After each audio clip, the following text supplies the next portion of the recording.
Toastmasters and guests. Good evening. Good evening.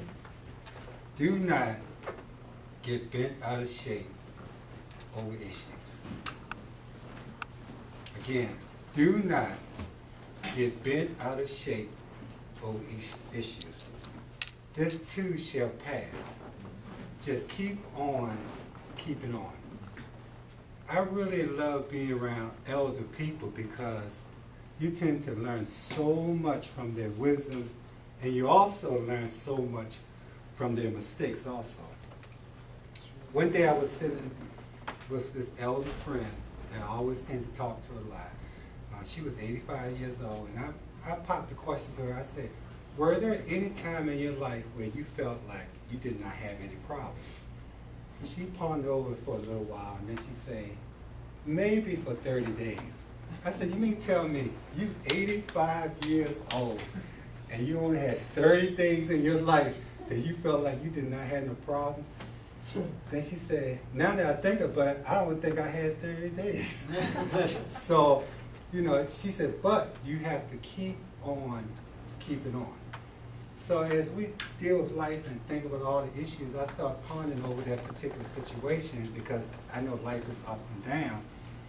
And then I realized that one big thing is that you have to think about issue in a systematic way opposed to an emotional way.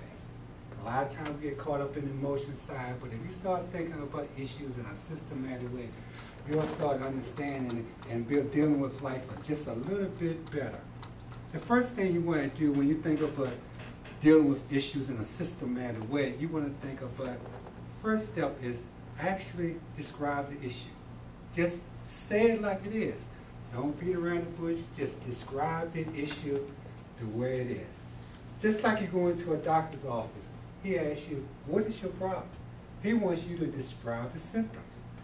As you describe the system, he's listening to you so he can come up with a diagnosis of what your problem is. That's the same thing we approach issues in life.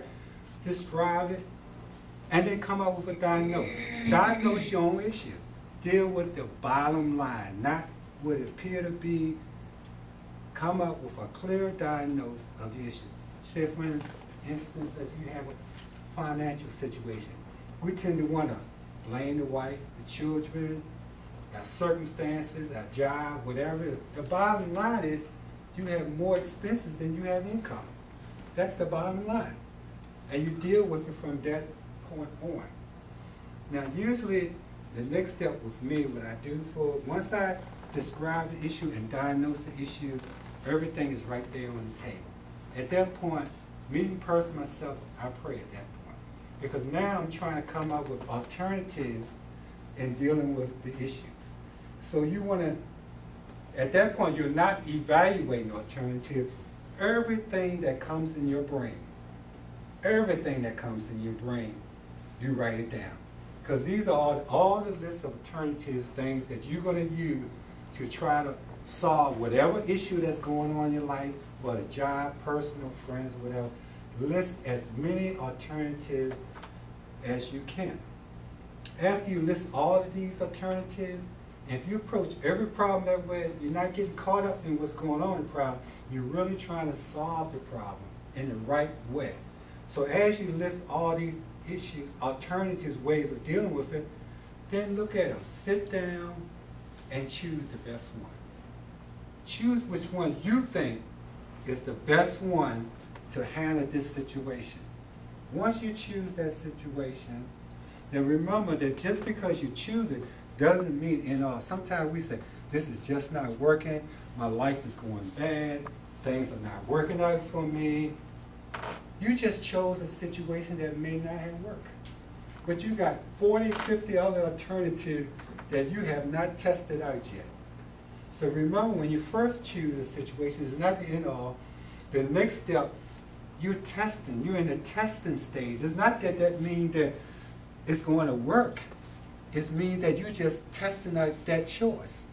Once you test out that choice, if that choice don't, go back to your list and look at what other choices that you have that you might could try that maybe this didn't work, This may be a family situation, could be a situation with your children, could be a situation at the church, your job, your personal life, your health, strength, whatever it may be.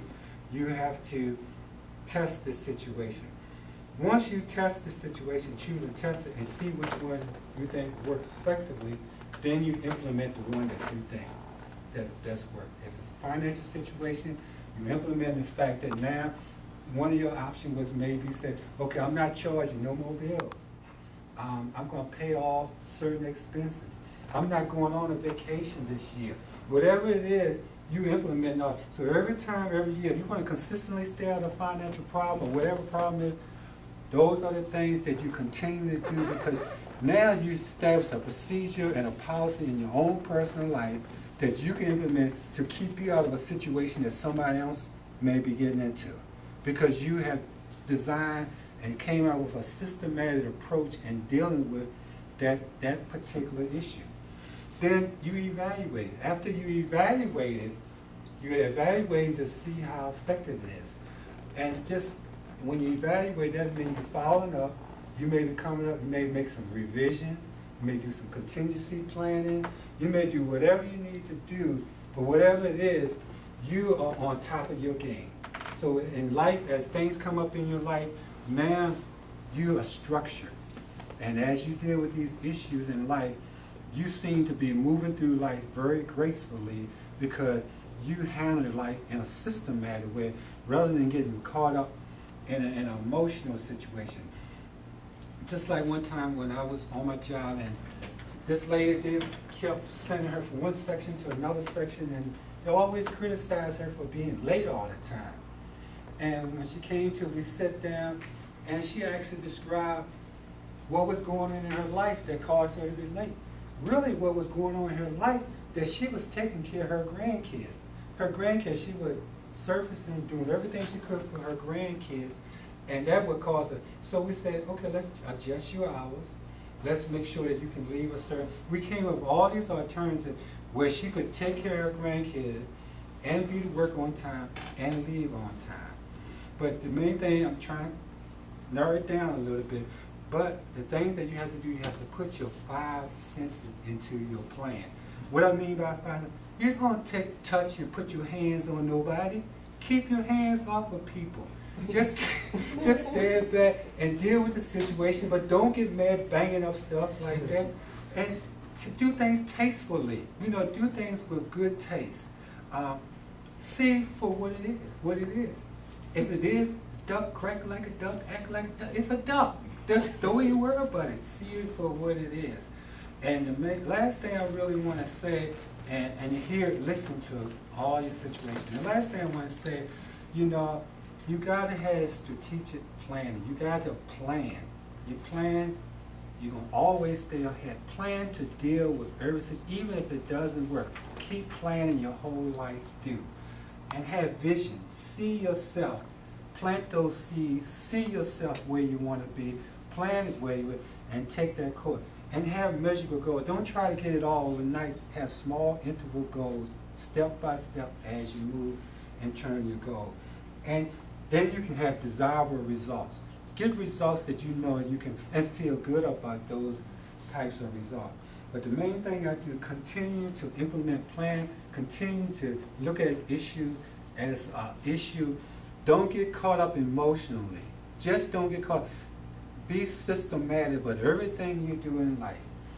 Describe your problem. Diagnose your problem. Choose your problem. You list your alternative. Choose your problem. Test it out.